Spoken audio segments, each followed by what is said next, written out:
各位 EV 車主請注意，快充箱電池加充至鬆弛。電動車最核心嘅部件係電池，電池嘅成本佔車價嘅40% 以上。保護電池、延長電池嘅壽命係每一個醒目車主嘅訴求。可能好多車主都唔知道，電動車嘅鋰電池係由好多個電池包組成嘅。充放電嘅時候，鋰離子會喺正負極之間來回穿梭，產生化學作用，引起高溫反應，從而就會釋出鋰離子。久而久之，電池嘅容量就會衰減，電池壽命亦會越嚟越縮短。越大嘅充電嘅功率，對電池嘅傷害就越大。就好似醫生幫癌症病人做化療，殺死咗啲病毒，同時都破壞咗病人裡面嘅生態機能。充電功率每小時2至5 kW 就係慢充，7至20 kW 係中充，50至150 kW 就係快充，超過150 kW 嘅就係超充。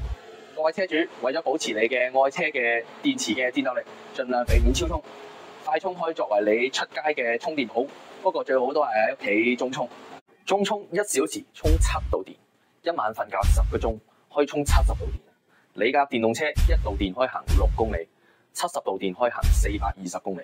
尖沙咀到屯門嘅距離大概係36公里，中充1晚可以俾你來回尖沙咀到屯門11次。所以其實你無需要揾快充站㗎，最緊要係你自己嘅車位安裝私家充電樁啊嘛。